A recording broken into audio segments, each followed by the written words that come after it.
Hello. My name is Luna. That's how I'd like to start this story, not because I want to introduce myself, but because I've spent most of my life in rooms where no one ever asked for my name. Every year, on the fourth Thursday of November, America slows down. The highways clog with travelers. Grocery stores burst with last-minute shoppers. And homes everywhere fill with laughter. Scents of roasted turkey. And the warm hum of family. Thanksgiving. They call it a time for gratitude.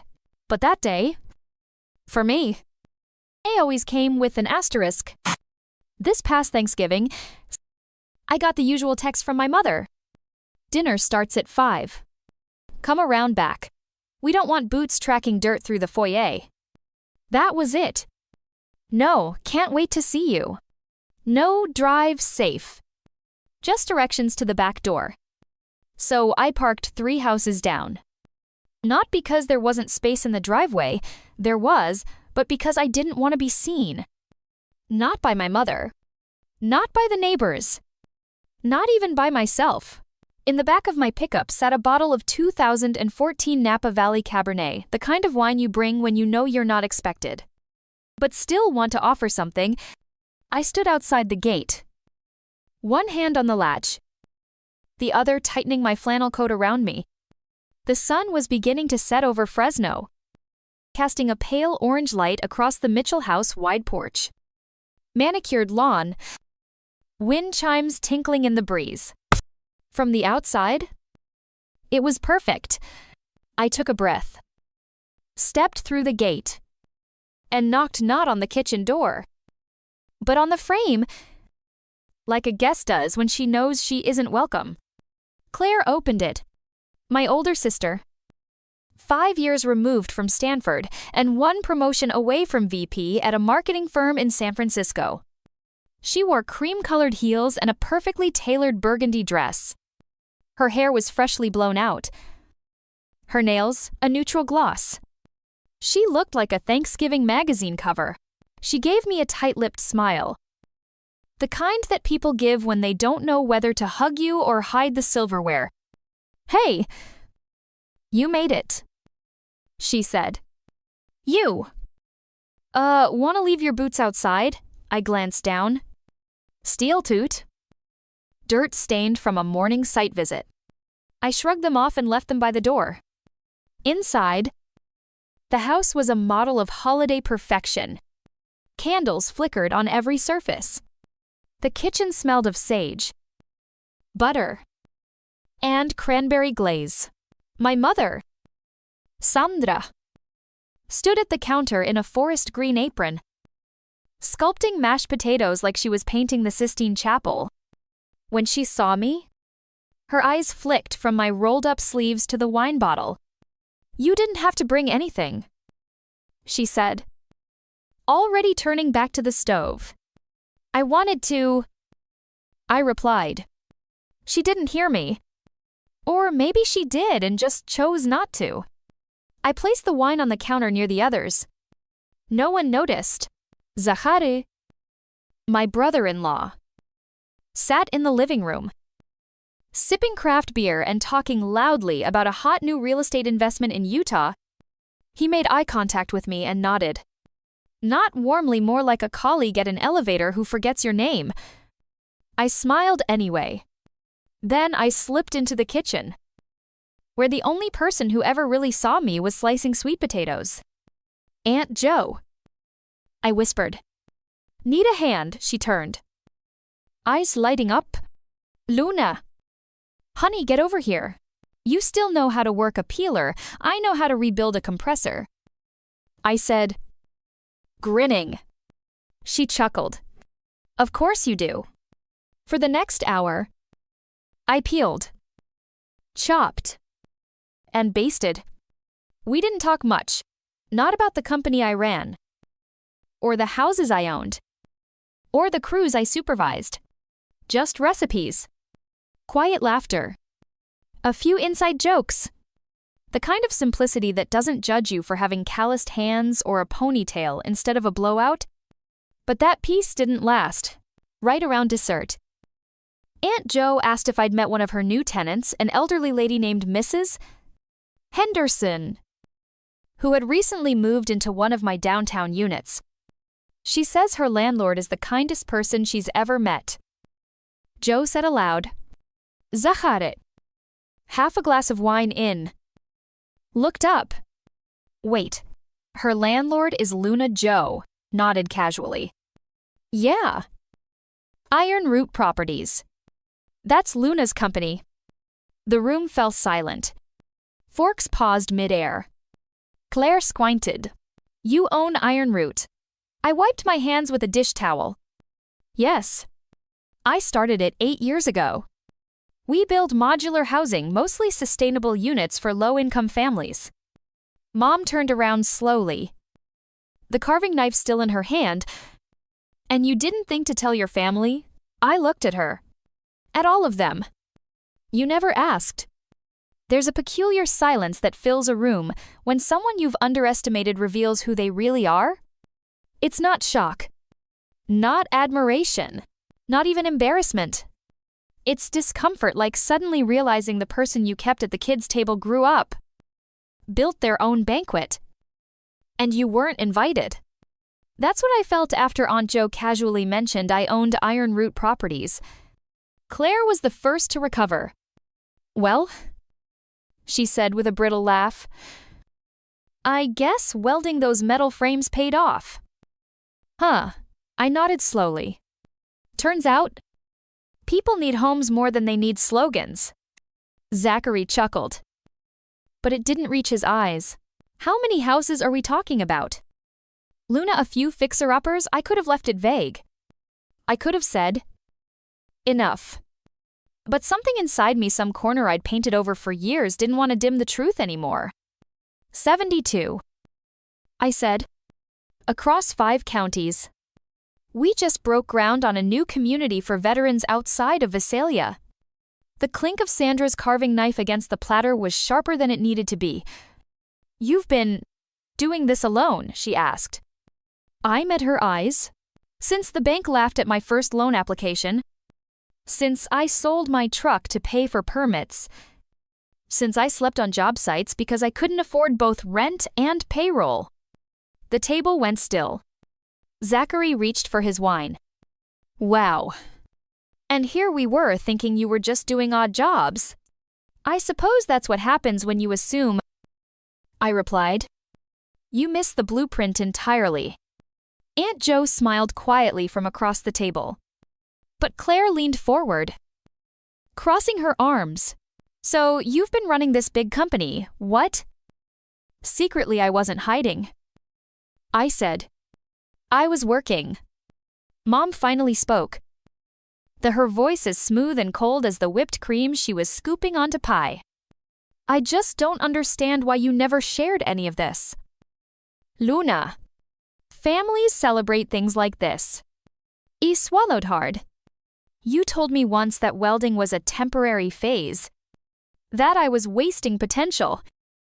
That no man would marry a girl with soot under her fingernails. I never said that. She replied. Too quickly. You didn't have to. You had Claire recite it for you. Claire blinked. I was trying to help. No. I said. My voice calm now. Steady. You were trying to shape me into someone easier to love. Someone who fit into your living room. Your brunch circle. Your idea of success? Nobody spoke. So I stood. I don't want anything from you. Not praise. Not approval. I came here because it's Thanksgiving. Because I thought maybe, just maybe, this year would be different. Zachary leaned back, arms folded. You're being dramatic. I smiled bitterly. And you're being predictable? I turned to Aunt Jo. Thanks for the sweet potatoes. As I made my way toward the door, Mrs. Henderson, the elderly tenant, appeared at the entryway with her walker. She'd come in quietly, dressed in a faded blue dress. pearls around her neck, eyes full of recognition. "There she is," she said, pointing toward me. "That's the woman who gave me back my dignity." Everyone turned. Mrs. Henderson smiled at the room. Then back at me? My last landlord threatened to evict me when my heat broke down. Luna had it fixed within 24 hours. New questions asked. She even left soup on my porch. The air shifted again. This time, it wasn't discomfort. It was shame. Claire tried to recover. "That's very kind." "Luna, we're just surprised. That's all." "I know." I said, "You built an entire story about me. And you're realizing you wrote the wrong ending." Zachary set his fork down. "So what's next for you?" "Going corporate, expanding to LA. I'm building homes." I replied, "Not empires. But if I end up with both, that's just extra." Sandra forced a smile. "Well, if you ever want advice, I've been doing fine without it," I said gently. "But thank you."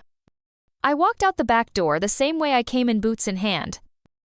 Heart steady, spine straight, and for the first time in years, I didn't feel like I was walking away from family. I felt like I was walking towards something real. The funny thing about silence is that it doesn't always mean peace. Sometimes it means something is being built in the background. Resentment. Denial. Or a strategy. A few days after Thanksgiving, I got a text from Claire family meeting. Saturday? Mom's house. Noon. Important. There was no emoji. No hope you're doing well. Just a cold. Formal invitation, like I was being summoned to a boardroom. Not a living room. Still. Curiosity won. When I arrived, Sandra's house was unusually pristine. Even for her, the smell of lemon polish clung to every surface. Every cushion was fluffed. Every picture frame angled just right. You could feel the performance before you even stepped inside. Claire, Zachary, and Mom were already seated around the kitchen island like judges on a panel. Aunt Jo was notably absent. "Luna," Mom said, gesturing toward a chair. "Sit. We wanted to talk as a family." I sat. Quietly. Guard up. Zachary jumped in first. "So listen. We've been thinking. It's amazing what you've done. Truly. And Claire and I had an idea that could help us all." Claire pulled out a tablet and turned it toward me. On the screen was a sleek mock-up of a family real estate venture. Photos of smiling couples. Families holding keys. And my Ironroot logo. Slightly altered. "Picture this," she said. Voice smooth like a sales pitch. "We join forces. Your properties. Our marketing expertise. We attract investors from the Bay Area. Tyler's got connections in finance. We scale your brand." Zachary leaned forward, grinning. "We make it a family thing. Luna. Big capital. Buy growth." I looked at them both. Then at my mother, who was unusually quiet. Lips tight. Hands folded like a church statue. I exhaled. Let me get this straight. After years of treating me like the family underachiever, now you want in, because I proved I don't need you, Claire bristled. That's not fair. We want to help you grow. No, I said. You want to benefit from what I've built? There's a difference. Zachary scoffed. Luna, be reasonable. This isn't charity, it's strategy. I stared at the tablet again. Who did this pitch deck? Tyler's team? Claire replied. Is Tuller even here? I asked. He's working, she said quickly. but we've talked it through. So you're asking me to sign on to a plan involving someone who's not present, based on a presentation I wasn't consulted on, with a business I spent a decade building, and you call it a partnership? Claire's face hardened. It's an opportunity. One you shouldn't be arrogant enough to ignore. That stung. I turned to Sandra. Mom, what do you think? She gave a tight smile. I think sometimes, in life, you need to let others in, especially family. I nodded slowly. Right. Like when I was 19 and asked for help with a down payment. And you told me to learn to hustle like Claire. Like when I invited you to my first ribbon cutting and you said, sorry, yoga class. That kind of family support. Her expression didn't change. But I saw something flicker, not regret. Bu disconfort. I didn't come here to argue. I said, but I'm not giving away equity just to soothe someone else's ego. Zachary rolled his eyes. You really think you can keep growing without partners? I already have. I replied calmly. And the people I work with now, they showed up when no one else did. Claire leaned back, crossing her arms. You'll regret this. Maybe I will. I thought, but not today. I stood up, grabbed my coat, and walked toward the door. As I opened it, I heard Mom's voice behind me. You don't have to do this alone. Luna.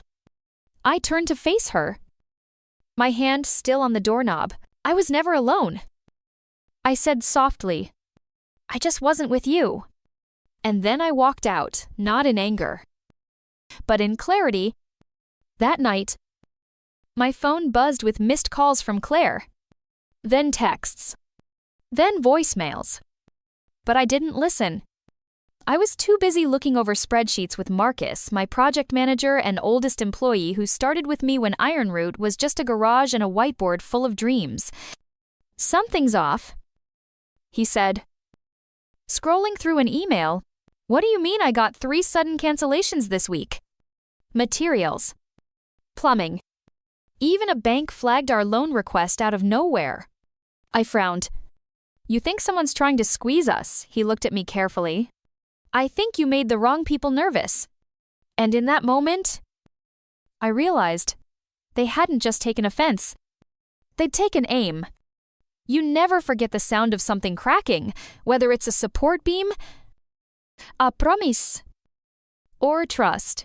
2 weeks after that so-called family meeting, things at Ironroot began to unravel in ways that didn't feel natural. They felt orchestrated. It started subtly. A delivery of pressure-treated lumber was delayed. Then, a vendor who'd worked with us for 6 years suddenly couldn't guarantee supply. At first, I brushed it off. Supply chain issues were common. Everyone was still reeling from the ripple effects of post-pandemic logistics. But when 2 of our construction permits were mysteriously put under review despite full compliance, I felt the tremor in my gut. Marcus noticed it too. I talked to Bobby at City Planning. He told me one morning, sipping burnt diner coffee. Says someone's been asking questions about our license files. The kind of questions that don't come from inside City Hall. I leaned back in my chair. Competitors, maybe. Or maybe someone with an interest in watching you stumble. That evening, I opened my inbox and found an anonymous email. Check your books. Not all your friends are clean. Attached was a spreadsheet with 3 highlighted transactions, payments I'd never approved. Sent to shell companies in Nevada. Listed under consulting fees. The amounts weren't huge, but they were wrong. And they'd come from our main account. I called my accountant. He hadn't seen the transfers. Neither had Marcus. I felt the old familiar burn, the one I used to feel when I was 14. Listening to Claire lie and watching everyone believe her. That feeling of being surrounded, even when standing alone. The next morning, I sat in my truck outside a vacant lot. We were supposed to break ground on a community build for single mothers and veterans. But the site was still fenced off. And our equipment had been mysteriously towed. Towed. No warning. No notice. Just gone. I made calls. Spoke to the city. They had no record of towing authorization. That's when I drove to Tyler's office, Claire's husband, the one who'd pitched me a partnership 2 weeks earlier. His firm, a slick high-rise venture consultancy. Now he had a reputation for swallowing smaller companies and rebranding them as family success stories. I didn't have an appointment. I didn't need one. The receptionist looked startled when I walked in, covered in dust and steel-toed boots. But she pointed me to the executive floor. Tyler's door was cracked open.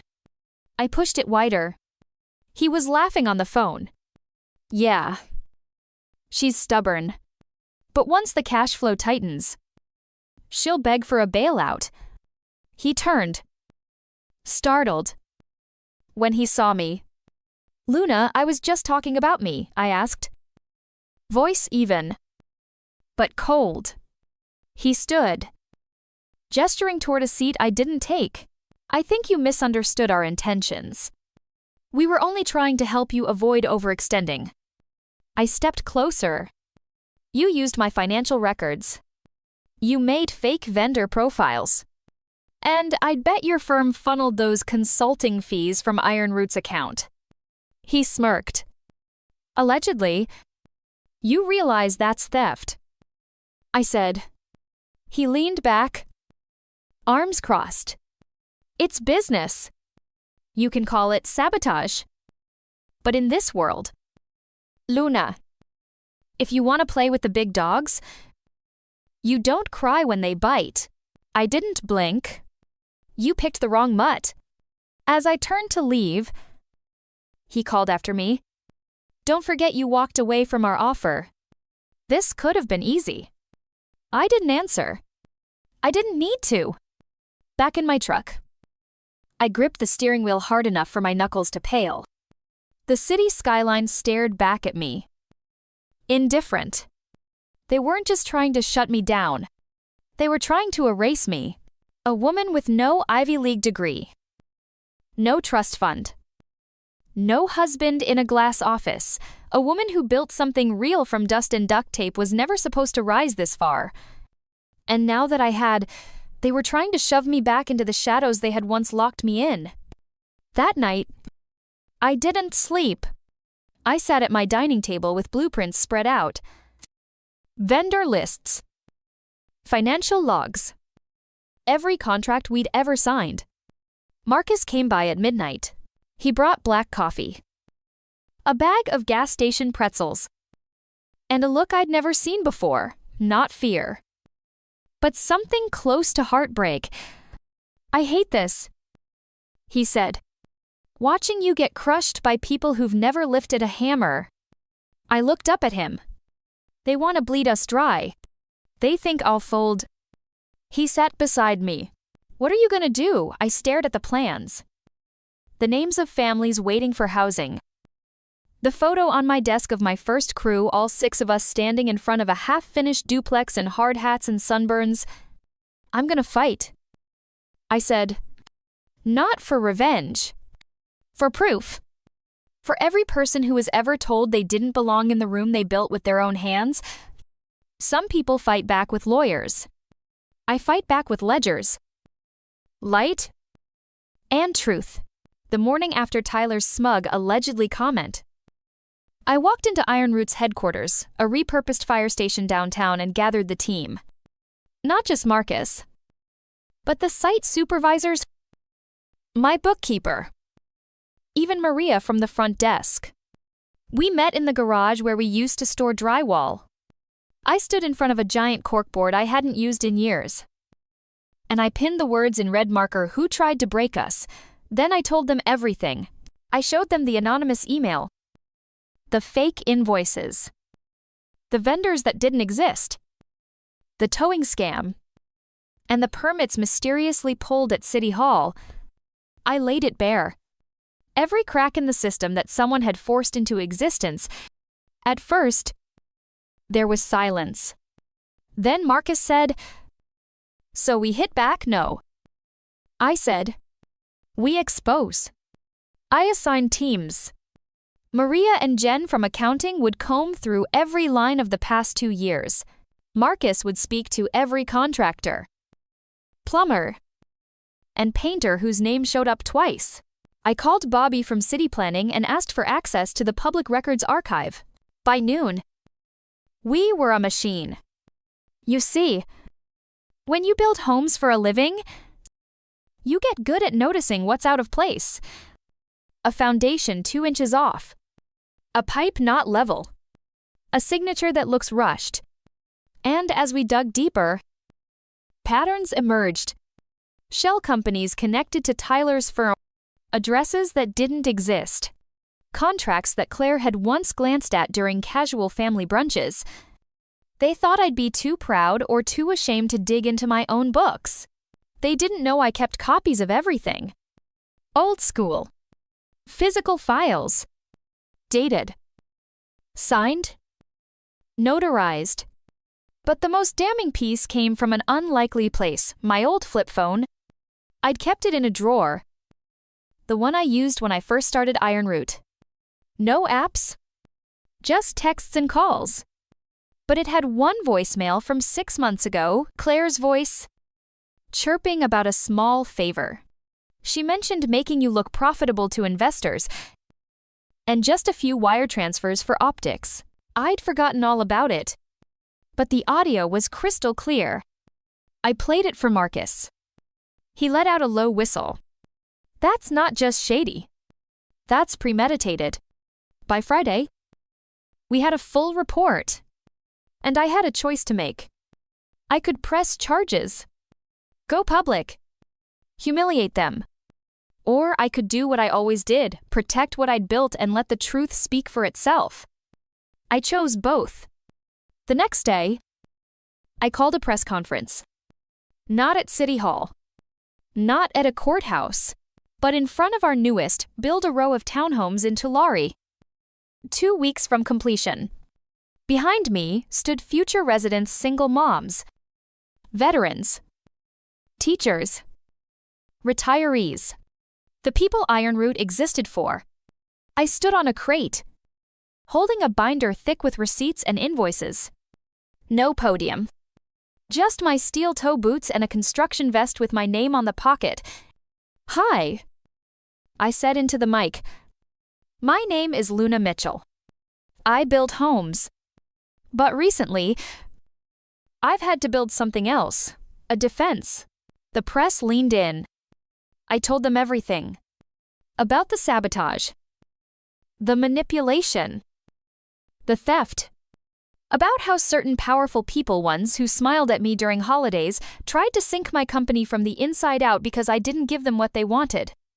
They didn't just attack me. I said. They attacked the families waiting to move into these homes. They attacked the dream that someone without a fancy last name can still make something real. I paused, letting the words hang, and to those who say I should have kept this private, I say silence protects power. Speaking up protects people. Applause broke out, not from reporters, but from the families behind me. I handed the full dossier to a local housing advocate and another to the city's legal team. I made everything public, posted it on our website, emailed it to every investor, sent it to our entire mailing list. Let the light in. I thought, mold only grows in darkness. That night, Tyler's firm posted a vague statement about a dispute of values. Claire deactivated her social media. And Sandra, she called me twice. I didn't pick up. Not because I was angry, but because I was busy. Busy reviewing blueprints. Busy preparing housing for 22 new families and are in lead to Sate. Busy doing what I was born to do, not impress people in glass towers. but poor foundations for those who believe the ground was never meant to be theirs. That week, I didn't win a lawsuit. I won something bigger. I won back the narrative. There's a strange kind of silence that comes after a fight, not peace exactly, but an emptiness that echoes louder than the battle ever did. After the press conference, after the headlines and the awkward apologies from city officials and anonymous emails thanking me for speaking up, I crashed. Not publicly, but inside, the adrenaline that had kept me moving, the fire that made me dig. Expose. Defend flickered out once the noise faded. For the first time in a long time. I satt still. And I felt it. All of it. The betrayal. The exhaustion. The weight of building something from the ground up, only to have the people closest to you try and take it away. Marcus noticed first. "You've been off," he said one evening, handing me a mug of tea instead of our usual late-night coffee. "You show up, but you're not here." I nodded slowly. Unable to argue, he didn't push. He just sat beside me on the back steps of the site office, watching the sun bleed into the horizon behind our nearly finished housing project. "You ever think," I whispered, "that maybe this all happened because I wanted too much?" He looked over. "You wanted fairness. That's not too much. But maybe I also wanted approval." I admitted. From people who were never going to give it to me. The words stung as I said them. Because they were true. Somewhere deep down, even after everything I'd achieved, some part of me still wanted Claire to say, "I'm proud of you." Or for my mom to hug me without conditions. And when they didn't, I'd let it bruise me. That night, I went home and opened a dusty box I hadn't touched in years. Inside were old drawings I made as a teenager, floor plans, doodles of dream homes, even a list titled, "When I Make It Big." At the top of that list was a scribbled wish: make a place where people feel like they belong. Not be rich. Not prove them wrong. Just belonging. Somehow I'd forgotten that. The next morning, I called off work. I drove 2 hours north to a sleepy coastal town where no one knew my name. Rented a cheap cabin by the cliffs and let myself breathe. No spreadsheets. No emails. Just ocean wind and a journal. I wrote pages. Some angry. Some grieving. Some hopeful. I walked barefoot in the sand and cried over things I didn't even know I was holding. I stayed there for 3 days. And on the 4th day, I woke up with a new clarity. I wasn't building Iron Root just to prove something to people who never believed in me. I was building it for the people who did. The single mom who once told me her son finally slept through the night in the home we built. The war veteran who planted tomatoes in the backyard of our first duplex. The teenage girl from the neighborhood who interned with us and now studies architecture. I returned to the city with a full heart and a full plan. I called Marcus and told him, "We're restructuring NAA." He panicked for a second. "Are you shutting it down?" "No." I smiled. "I'm expanding, but on my own terms. First, I created an apprenticeship program for high school students who didn't want college, but wanted skills. Real ones. Carpentry. Electrical work. Surveying. Then I set up a microgrant fund for single parents looking to become first-time homeowners. No red tape. No corporate sponsors. Just dignity and trust. And the biggest shift, I changed Iron Root's mission statement. No longer building homes. Building futures. Now it reads, restoring ground to those who never felt the earth was theirs. It wasn't just a company anymore. It was a movement. 1 month later, I got an envelope in the mail. No return address. Inside was a simple card. All it said was, "I see you now." Mom. There was no phone number. No apology. Just that. And somehow, it was enough. Not because it fixed anything, but because it reminded me that some things don't need revenge, they need release. I let go of the fantasy of the perfect family. I stopped chasing their approval like a girl waiting at the window for someone to come home. I was home. I had built it myself.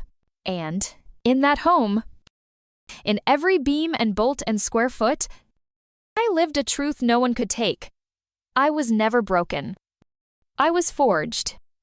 I used to think that change came in grand gestures, million-dollar donations, viral headlines, celebrity endorsements. Turns out, it starts much keener. It starts with a knock. That morning, we were laying foundation slabs for our newest project in East Camden, a block of 3-bedroom homes designed for families coming out of shelters. I was elbow-deep in paperwork when I heard the knock on our trailer door. "Come in," I called out, expecting a contractor or maybe one of our apprentices. Instead, it was a woman in her 50s. Soft-spoken, tired eyes, dressed plainly. But her hands were calloused, working hands. "Are you Luna?" she asked. I nodded. "That's me." She stepped forward slowly, gripping something in her hand. "My name's Linda. I live 2 streets down. I heard about what you're doing here." I smiled. "We're trying." She looked down. "I don't need a house. Not for me. But my son, he's been sleeping in his car behind the old hardware store. He doesn't ask for help. But I know he's hurting. I saw your sign, the one that says Restoring Ground. I thought maybe..." Her voice broke. I stood up and offered her a chair. That same afternoon, we visited her son, Malik, 26. Out of work. Pride bruised, but not broken. We didn't offer him a handout. We offered him a job on the crew. Malik became one of our best site leaders 6 months later. That's how the word spread. Not through marketing or press, but through people. One by one, a young man with PTSD who'd been turned away from 3 jobs became our safety coordinator. A single mom who used to deliver lunch to our crew now runs our payroll. A retired architect who saw my speech online drove 3 states just to help us draft better designs for accessibility. They came not because of what I built, but because of why. We had started something that didn't just build homes. We built bridges. And those bridges reached further than I ever imagined. One day, I got a letter in the mail. Handwritten. No return address. Again. Inside was a folded newspaper clipping a story about Ironroot's new apprenticeship initiative, and underneath it, a note: "You don't know me, but I saw you on television. I never believed women like us could build anything without someone tearing it down. Until I saw you stand in boots and say, 'Let the light in.' Thank you. S." I held the letter to my chest and cried. Not because I was sad, but because it finally hit me. People weren't just watching, and they were believing. And belief is dangerous, not in a bad way, but in a way that disrupts everything false and weak. Belief tears down old lies and replaces them with something living. Libis 65, in Hend added Bowes tears and affiliation how. And then came the invitation. It was from the National Housing Innovation Forum, held annually in D.C. They wanted me to speak, not as a token, not for a photo op, but to share the Ironroot model, how we combined ethical construction, workforce development, and community healing. Marcus nearly choked on his coffee when I told him, "You're going to speak in D.C.?" In front of senators and CEOs, I shrugged. "Guess so." "Do you own a blazer?" "Nope. But I've got a clean pair of jeans and a decent story." He grinned. "Then you've got more than most of them already." When I walked on stage at the forum, the lights were hot. The room was cold. And the silence was loud. Suits filled the front row. Journalists clicked pens. And there I was, denim jacket. Calloused palms. And a heart still beating with drywall dust. I didn't give them numbers or projections. I told them about Linda. About Malik. About sleeping in the back of my truck the first month Iron Root launched because I couldn't afford both rent and lumber. I told them that dignity isn't something you buy with grants, it's something you build with trust. When I finished, there was a pause. And then, standing ovation. Not from everyone, but enough. After the speech, 2 community banks offered us low-interest lines of credit for future projects. A group of women contractors from New Mexico asked if I could help them start something similar. And a city planner from Detroit said, "You've given me an idea I didn't know I needed." It wasn't about me anymore. It was about momentum. Back home, Iron Root was busier than ever. We had waiting lists not just for housing, but for apprenticeships. Parents asked if their kids could volunteer. Teachers called to say our story had made it into their civics lessons. One night, while locking up the site, Marcus looked over at me. "You realize you're not just building homes now?" He said. I nodded. "We're building belief. And belief, when poured right, is stronger than concrete." The last person I ever expected to see standing outside my office was my mother. It was a Tuesday morning. We were reviewing plans for our first eco-housing pilot solar-powered duplexes in Camden County when Maria knocked gently on my door. "There's a visitor," she said, her voice quieter than usual. "She says she's your mom." I froze. Not because I was angry, but because I hadn't heard that title spoken in years, not with any real warmth. Anyway, I stood slowly, my heart thudding in my chest, like drywall nails in a loose joist. "She's outside," I asked. Maria nodded. "Should I?" "No," I whispered. "I've got it." When I stepped into the hallway, she was right there. Same posture. Same meticulous scarf around her neck. But her face, it was older.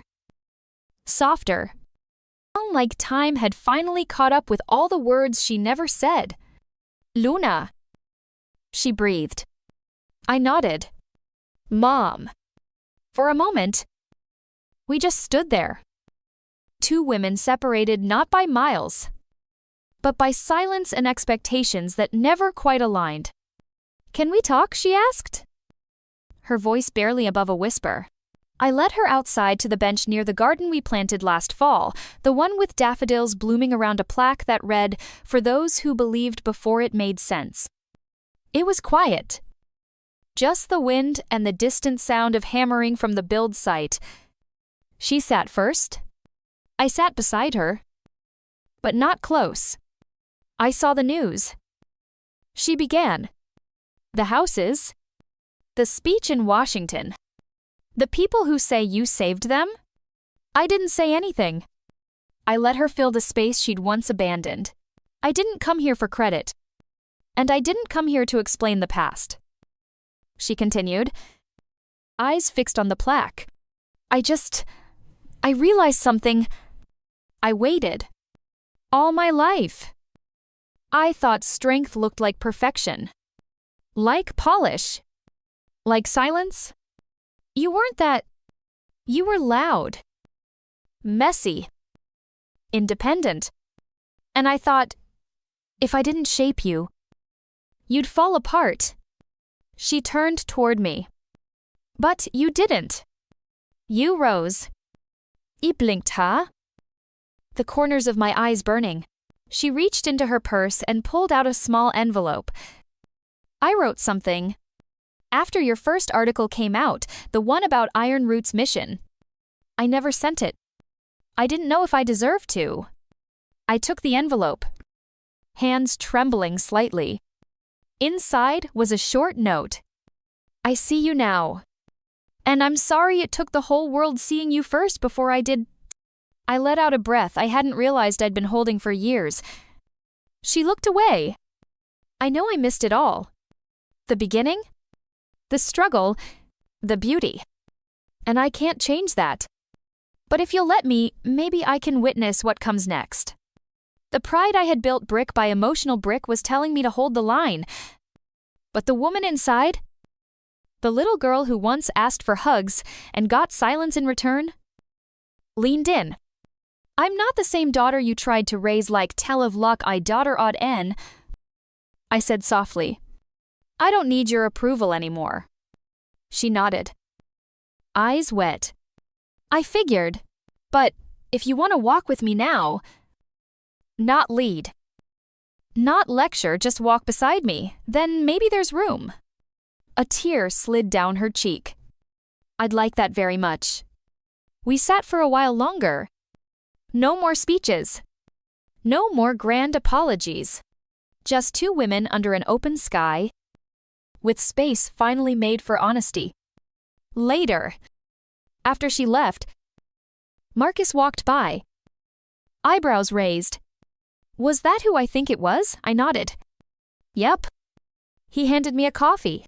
You okay? I smiled, not the brave smile I used to fake, but the kind that rises slowly, like morning sun on new construction. I think I am. That night, I drove past our newest development. The lights were on. Kids were playing in yards. Windows glowed with dinner and laughter. I parked the truck and walked a little, listened to the life. And I realized something. The door that opened today wasn't just my mother's place. It was mine. The one I kept locked for so long, guarding it from pain, from regret, from the possibility of healing. And when I opened it, the world didn't fall apart. It expanded. Sometimes, the hardest battles aren't against sabotage or lawsuits or broken contracts. Sometimes, they're against the stories we tell ourselves that we're unlovable, unworthy, unfinished. But healing is the foundation we never knew we needed. They told me it would be a 10-minute speech. 10 minutes. How do you squeeze a lifetime of pain? Resilience. Failure. Redemption. Into 10 minutes I practiced it. Rehearsed in front of the mirror. Edited out the raw parts. The shaky truths. Tried to sound like the other speakers polished. Practiced. Precise. But when I stepped onto that stage at the American Builders and Innovators Summit in San Diego, facing a crowd of 3, Cerro developers, city leaders, housing CEOs, I realized none of those rehearsed words fit in my mouth anymore. So I took a breath, and I spoke from the wreckage that made me. Hello? I said, gripping the podium. My name is Luna. I was born with empty pockets and a full heart. I've been underestimated, sabotaged, betrayed, and nearly erased. But I'm still here. And the community I serve, they're still rising too. A hush fell over the room. No fidgeting. No coughing. Just stillness. Iron Root didn't start as a company. I continued. It started as a vow that no one should have to fight for the right to belong. That a home is more than walls and windows. It's a declaration you matter. I saw someone in the third row, a young woman in a hard hat resting in her lap, start to cry. I paused. Swallowed. 3 years ago, I stood in a parking lot with nothing but blueprints and bruised pride. People told me to aim smaller. Keep quiet. Play it safe. But here's the thing, there's nothing safe about poverty. There's nothing quiet about watching your neighbors suffer. And aiming small, that's a luxury I couldn't afford.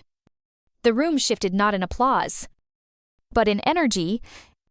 These weren't just industry leaders anymore. They were humans. Some nodding, some weeping, some still, but changed.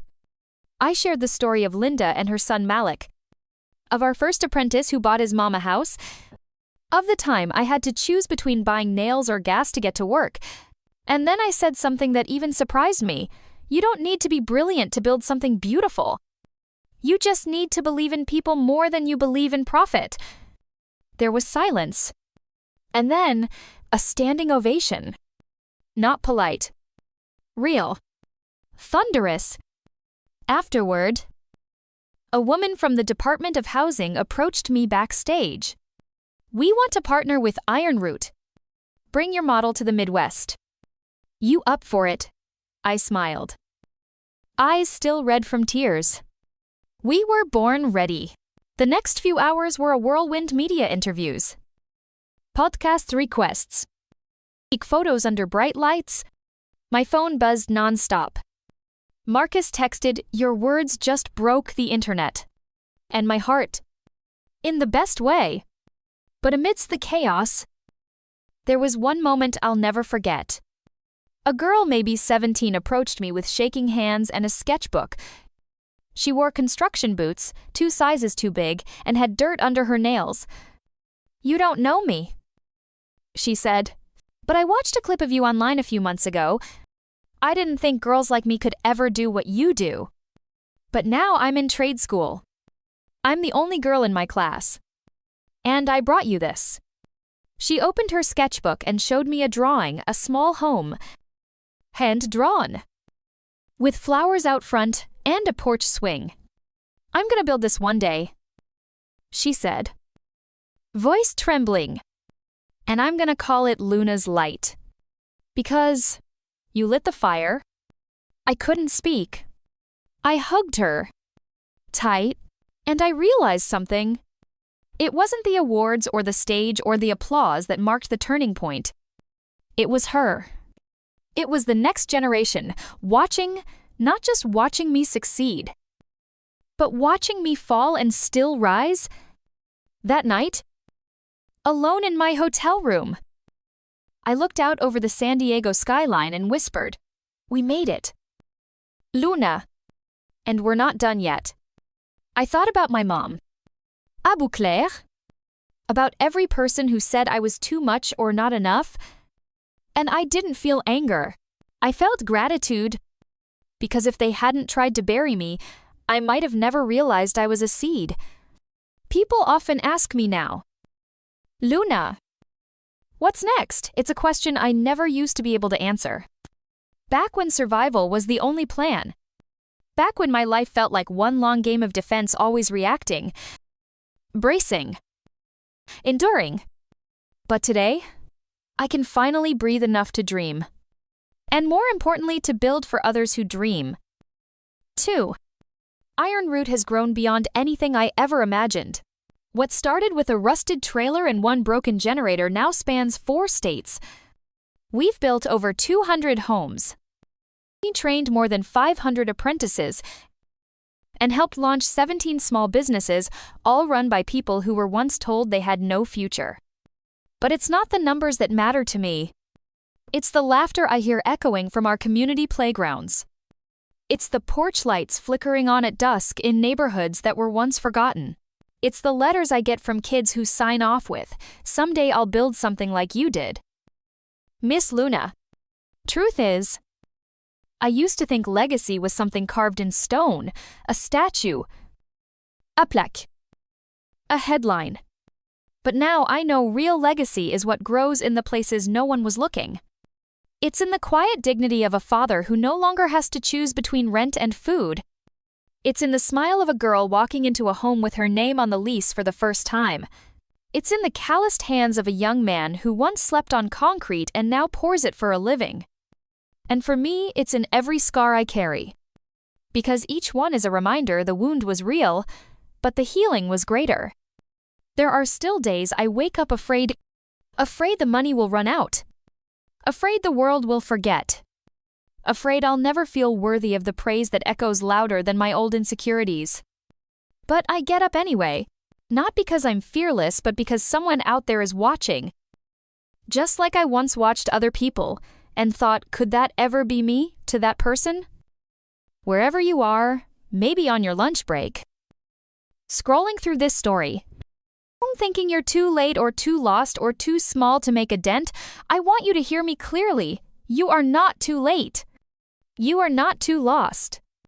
And the dent you make may be the doorway someone else walks through. I don't know your past, but I know your future is still unwritten.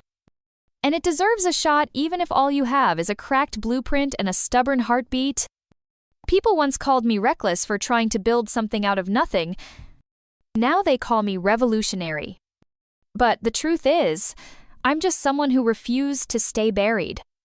You can be that someone too. We recently opened our first training center in Newark, a big red warehouse we gutted and rebuilt into a space filled with light, tools, and hope. On the wall near the entrance is a mural painted by local kids.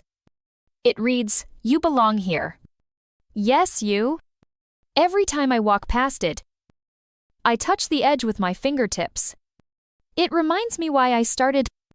Not for praise, not for revenge, but because somewhere deep down, I believed there had to be a better way to live, and I wanted to find it with others. Not alone. The final chapter of this story isn't about me. It's about you, the listener, the dreamer, the builder of things yet unseen. So if this story reaches you, if it stirs something in your chest, let it grow. Let it hurt if it needs to. Let it break you open. Because only then can the light truly get in. And when you're ready, build with whatever you have, wherever you are, with whoever will stand beside you. Because the world doesn't need more perfect people. It needs more people like you, raw, real, rising. People who say, "This is what I've been through, and I'm still standing." That's what Ironroot is. Not just a company, a message, a movement, a home not made of bricks, but of belief. So what's next? More soil, more stories, more lives reclaimed from the rubble. And one last vow I'll leave here. No matter how far we grow, we will never stop reaching back. Because the foundation we leave behind, that's what truly holds the world together. Thank you for walking this journey with me. Now go start your own. I'll be cheering for you every nail, every tear, every sunrise you fight to see. And when you make it, because you will, don't forget to look back. There's always someone waiting in the shadows, hoping you'll turn on the light.